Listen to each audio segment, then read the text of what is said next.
नमस्कार छात्रों, मैं डॉक्टर रमाकांत आप सभी छात्रों का अपने इस channel the chemistry with doctor Ramakant में स्वागत करता हूं। छात्रों, आज इस लेक्चर में हम चर्चा करेंगे कि निर्णष्ट समीकरण क्या है, निर्णष्ट समीकरण की क्या उपयोगिता है तथा निर्णष्ट समीकरण से संबंधित महत्वपूर्ण न्यूमेरिकल्स को भी हल करना सीखेंगे जो आपकी बोर्ड परीक्षाओं में आते रहते हैं। तो चलिए छात्रों, शुरुआत करते हैं कि निर्णष्ट समीकरण क्या है।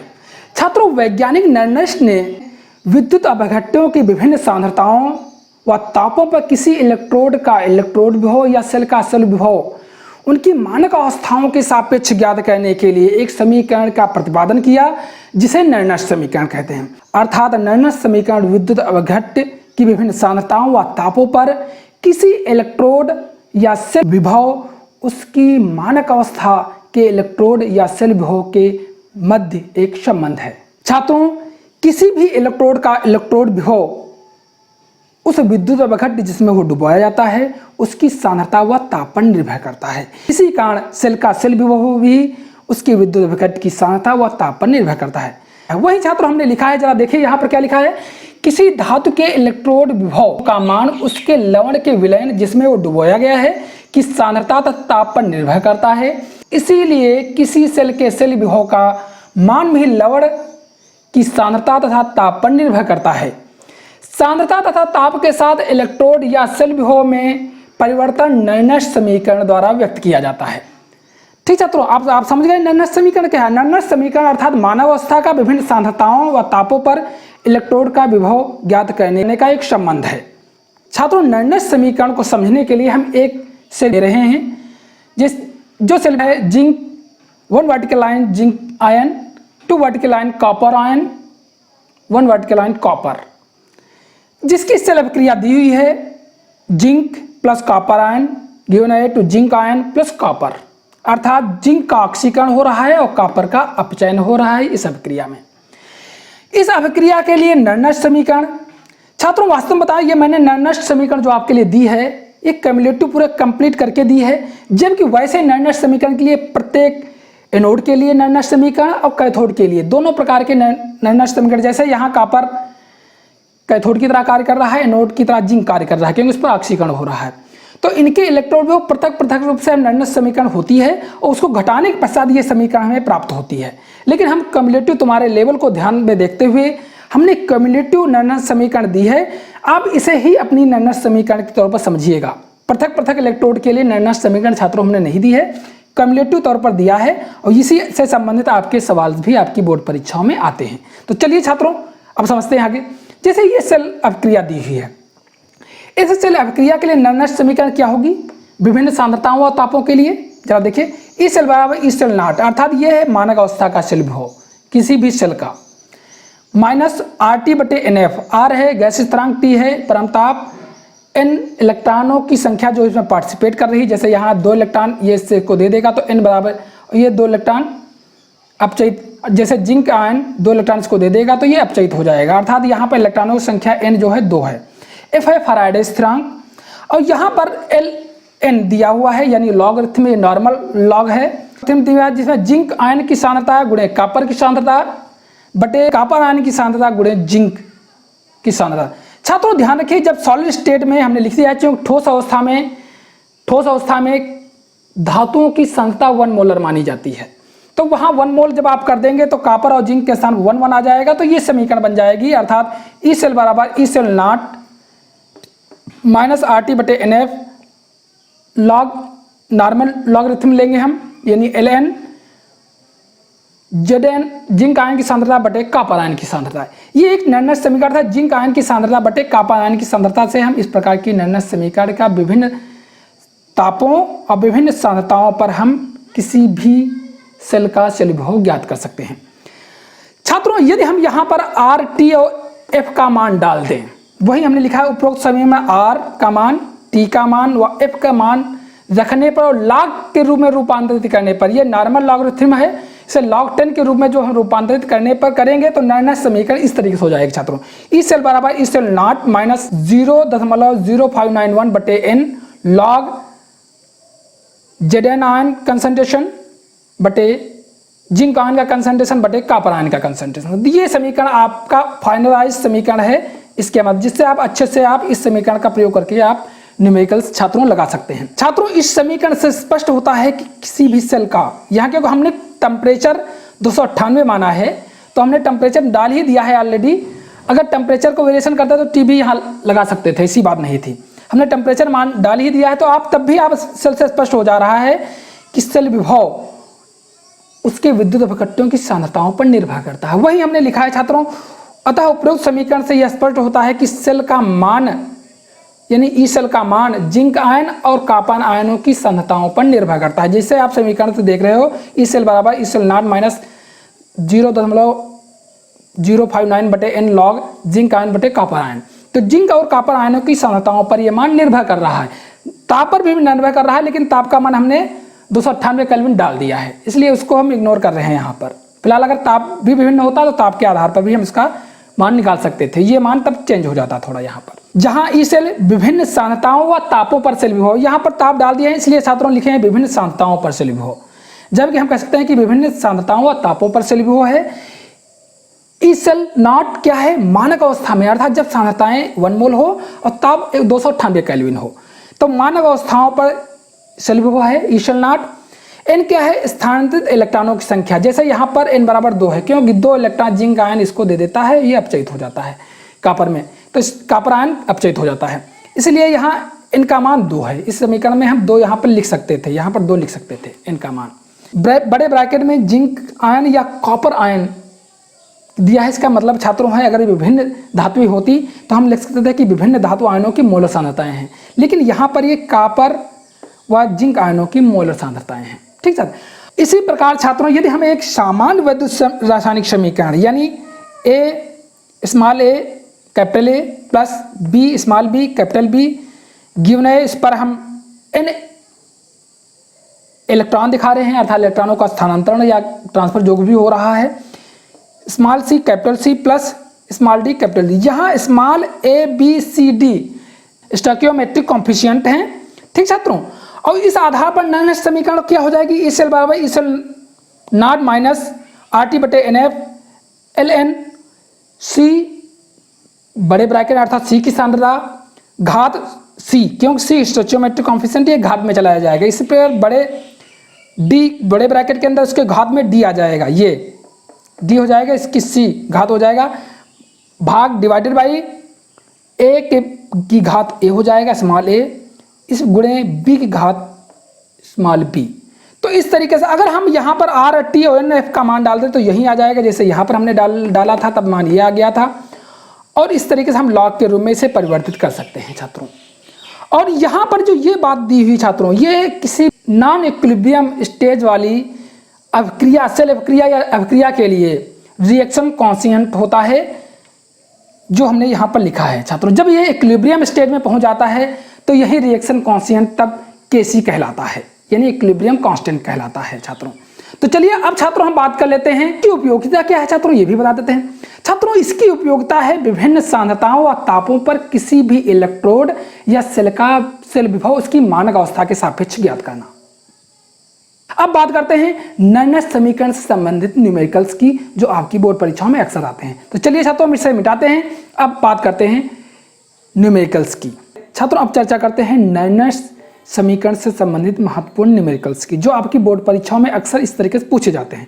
तो चलिए मैं एक आपके लिए अति महत्वपूर्ण न्यूमेरिकल लेकर के आया हूं और समझाता हूं कि किस तरीके से इनको हल करना है और इनका उत्तर किस तरीके से वहां लिखना है आपको। तो चलिए छात्रों, जैसे एक न्यूमेरिकल क्वेश्चन आपको दिया गया है, निम्नलिखित सेल का विद्युत वाहक बल यानी इलेक्ट्रोमोटिव फोर्स ज्ञात कीजिए। ये भी बताइए कौन सा इलेक्ट्रोड धन ध्रुव और कौन सा इलेक्ट्रोड ऋण ध्रुव है। सेल में होने वाली अर्ध अभिक्रियाएं तथा सेल की पूर्ण अभिक्रियाएं भी लिखिए। आपकी सेल ये दी हुई है, सेल के मानक इलेक्ट्रोड विभव अर्थात अपचयन का अर्थात कैथोड का ये दिया हुआ है और ऑक्सीकरण का एनोड का ये दिया हुआ है। कैसे जानोगे कि कैथोड का ये है, ये एनोड का। जहां यहाँ पर देख लिए सेल में निकिल का निकिल आयनों में ऑक्सीकरण हो रहा है, अर्थात ये ऑक्सीकरण किस पर होता है, एनोड पर, इसलिए ये एनोड का मानक अपचयन विभव है। सिल्वर आयन का सिल्वर में अपचयन हो रहा है, अर्थात अपचयन किस पर होता है, कैथोड पर, इसलिए कैथोड का मानक अपचयन विभव है या कैथोड इलेक्ट्रोड का इलेक्ट्रोड विभव है। अब ऐसी अभिक्रियाओं में देखिए हमने काफी कुछ प्रश्न लॉन्ग बनाया है छात्रों आपके लिए, ताकि समझने की कोशिश करें। ऐसे प्रश्न अगर आते हैं तो आराम से आप लगा सकते हो। चलिए कैसे करेंगे, पहले हम लिखेंगे प्रश्नानुसार। प्रश्नानुसार दी गई सेल को लिख लेंगे, सेल के जो वैल्यूज दी हैं वो लिख लेंगे। वो हमने लिख लिया कि ये वैल्यूज दी हुई हैं प्रश्न में। हमको निकालना क्या है, सेल का विद्युत वाहक बल ई सेल निकालना है, और ये भी बताना है कि कौन सा इलेक्ट्रोड धन ध्रुव है, कौन सा इलेक्ट्रोड ऋण ध्रुव है, और सेल में होने वाली अर्धक्रियाएं और सेल की पूर्णक्रियाएं ये भी लिखनी है। तो चलिए पहले हम सेल की अर्धक्रियाओं की तरफ चलते हैं। वही लिखा है उपरोक्त सेल में अर्धक्रियाएं निम्न प्रकार होंगी, क्योंकि निकिल आयन में परिवर्तित हो रहा है, अर्थात यह एनोड की अपक्रिया ऑक्सीकरण हो रहा है। तो निकिल इलेक्ट्रोड यहाँ एनोड की तरह कार्य कर रहा है, तो एनोड पर क्या होगा, निकिल आयनों में परिवर्तित हो जाएगा और 2 इलेक्ट्रॉन रिलीज कर देगा, अर्थात यह अपक्रिया ऑक्सीकरण अर्धक्रिया कहलाएगी। क्योंकि इस पर ऑक्सीकरण हो रहा है इसलिए यह ऑक्सीकरण अर्धक्रिया कहलाएगी। दूसरे इलेक्ट्रोड पर यानी जो कैथोड, क्योंकि यहाँ पर सिल्वर में अपचयित हो रहे हैं, अर्थात यह कैथोड की तरह कार्य करेगा। तो कैथोड पर सिल्वर आयन 2 इलेक्ट्रॉन जो ये निकले थे, इन्हीं 2 इलेक्ट्रॉनों को लेकर के सिल्वर में अपचयित हो रहा है, तो ये अपचयन अर्धक्रिया हो गई।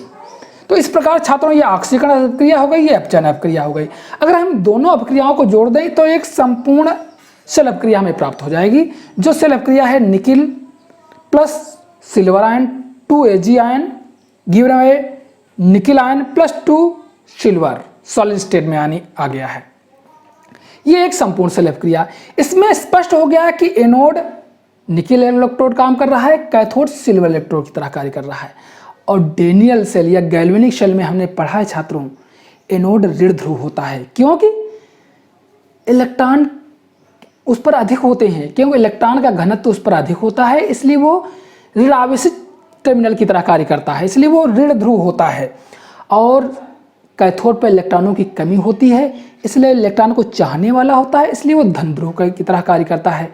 इसलिए यहाँ पर एनोड यानी निकिल इलेक्ट्रोड, वही हमने लिखा है इस सेल में निकिल इलेक्ट्रोड यानी एनोड ऋण ध्रुव तथा सिल्वर इलेक्ट्रोड यानी कैथोड धन ध्रुव है। तो ये तो आप जान गए, दोनों आपके प्रश्नों के जवाब मिल गए। इलेक्ट्रोड का धन ध्रुव कौन है, इलेक्ट्रोड ऋण ध्रुव का है, अर्थात धन ध्रुव आपका सिल्वर है इलेक्ट्रोड है और ऋण ध्रुव आपका निकिल इलेक्ट्रोड है। अर्ध अपक्रियाएं भी आपकी हो गई, पूर्ण अपक्रिया भी हो गई। अब बात करते हैं विद्युत वाहक बल यानी ई सेल विभव निकालना है। छात्रों यहाँ पर सांद्रताएं भिन्न भिन्न दी हुई हैं। जब हम सेल विभव के संबंधित पहले न्यूमेरिकल कर रहे थे लेक्चर संख्या 3 में छात्रों, तब वहां पर हमने कहा था कि अगर सांद्रताएं 1 मोल से डिफरेंट हों तो आप उस समय नर्नेस्ट समीकरण का प्रयोग करेंगे सेल का विद्युत वाहक बल ज्ञात करने के लिए। तो चलिए ऐसी सेलों जहां पर सांद्रताएं 1 मोलर से भिन्न हों तो उसके लिए हम नर्नेस्ट समीकरण प्रयोग करेंगे। तो वही हमने लिखा है सेल के ईएमएफ के लिए नर्नेस्ट समीकरण, ये नर्नेस्ट समीकरण है। और नर्नेस्ट समीकरण को अभी हमने समझाया छात्रों, मानक अवस्था के सेल विभव से विभिन्न सांद्रताओं और तापों पर उसका सेल विभव ज्ञात करने के लिए नर्नेस्ट समीकरण का प्रयोग किया जाता है। तो वहीं पर हमने ई सेल बराबर ई सेल नॉट माइनस 0.059 बटे n लॉग निकिल आयन बटे सिल्वर आयन, और सिल्वर आयन स्क्वायर में होगा क्योंकि आप देख रहे 2 Ag है, Ag आयन है। तो ये निकिल 1 टाइप में स्टोइचियोमेट्रिक कॉफिशिएंट इसका सिल्वर का 2 है यहाँ पर, तो इसलिए ये 2 ऊपर लग जाएगा, स्क्वायर यानी स्क्वायर में हो जाएगा। तो क्या हो जाएगा छात्रों, ई सेल बराबर ई सेल नॉट माइनस 0.0591 बटे n लॉग Ni2 प्लस बड़े ब्रैकेट, इसका मतलब निकिल आयनों की सांद्रता भाग यानी डिवाइडेड बाई सिल्वर आयन का Ag आयन स्क्वायर यानी सिल्वर आयनों की सांद्रता का स्क्वायर। ठीक छात्रों, स्टोइचियोमेट्रिक कॉफिशिएंट सिल्वर का 2 है, इसलिए क्योंकि 2 बार लिया जा रहा है इसलिए 2 यहाँ पर हो जाएगा। ये ध्यान रखिएगा, हमने पहले भी सेल विभव में इससे संबंधित एक सामान्य सेल अपक्रिया दिखाई थी, आप पढ़े होंगे अभी जस्ट थोड़ी देर पहले। तो उसमें भी हमने बताया था कि ये स्टोइचियोमेट्रिक कॉफिशिएंट होते हैं जिनका हम प्रयोग जरूर करते हैं। अगर 1 है तो कोई बात ही नहीं है, अगर 2 है, 3 है या 4 है, जो कुछ भी है उसका हम प्रयोग यहाँ पर करेंगे। जैसे इक्विलिब्रियम स्थिरांक में भी, साम स्थिरांक में भी हम करते थे छात्रों इस तरीके से। अब यहाँ पर आप डाल दोगे ई सेल हमने यहाँ पर निकाल लिया है छात्रों, देख लीजिए। हम अब देखिए मानक अवस्था में इससे विभव कैसे ज्ञात करोगे। मानक अवस्था में इससे विभव कैसे, यहाँ पर मानक अवस्था का इससे विभव दिया हुआ है, तो मानक अवस्था में है इलेक्ट्रोड विभव दिए हुए हैं, तो मानक अवस्था के लिए इससे विभव का हमने यहाँ निकाला है। क्या है, ई सेल नॉट बराबर ई cathode not minus E anode not. Cathode silver वाला है, एनोड निकिल वाला है। हम इनके वैल्यूज डाल देंगे और इस तरह हमको 1.05 वोल्ट प्राप्त हो जाएगा, जो इसका मानक सेल विभव है, अर्थात मानक अवस्था में इस सेल क्रिया का सेल विभव है। अब हमको इस सांद्रता पर सेल विभव निकालना है। ये जो सेल विभव निकाला था वो 1 मोलरता पर था, ये समझ लीजिए। अब हमको इस सांद्रता पर निकालना है, तो इस समीकरण का प्रयोग करेंगे। यहाँ पर ई सेल का मान हमने जो ये निकाला है ये यहाँ पर डाल देंगे, ई सेल नॉट का मान। अब यहाँ पर एन क्या है, पार्टिसिपेट करने वाले इलेक्ट्रॉनों की संख्या। तो देख लीजिए 2 इलेक्ट्रॉन त्याग रहा है, 2 इलेक्ट्रॉन ग्रहण कर रहा है, इसलिए यह एन का मान यहाँ पर 2 हो जाएगा। लॉग का मान डाल देंगे, निकल आयनों की सांद्रता और ब्रैक बटे सिल्वर आयनों की सांद्रताओं का स्क्वायर कर लेंगे। तो चलिए यहाँ पर हम डालते हैं मान सबके। यहाँ पर जब हम मान डाल दिए, 2 डाल दिए, यहाँ लॉग का मान, यहाँ पर निकल आयन की सांद्रता 0.1 मोलर है और सिल्वर आयन की सांद्रता 0.1 मोलर है। दोनों को हम डाल देंगे क्योंकि स्क्वायर में है, तो ये जब स्क्वायर उठेगा तो ये ऊपर चला जाएगा, अर्थात यहाँ पर log 10 हो जाएगा। इस पूरे वैल्यू का मान log 10 के बराबर हो जाएगा और इसे 2 से भाग दे देंगे तो 0.0295 आ जाएगा। तो वही क्या हो गया, लास्ट में आप पहुँचोगे 1.05 माइनस 0.0295। क्योंकि log 10 का मान 1 होता है, इसलिए log 10 के स्थान पर 1 पड़ जाएगा, तो 1 का मतलब 1 ही रहेगा, उसमें कोई अंतर नहीं आएगा। अब आप इसको घटा दोगे तो आपका फाइनल जो इसका सेल विभव प्राप्त होगा इस सांद्रता पर, वो क्या प्राप्त होगा, वही हम लिखा। अतः सेल का ईएमएफ यानी ई सेल क्या हो जाएगा 1.02045 वोल्ट।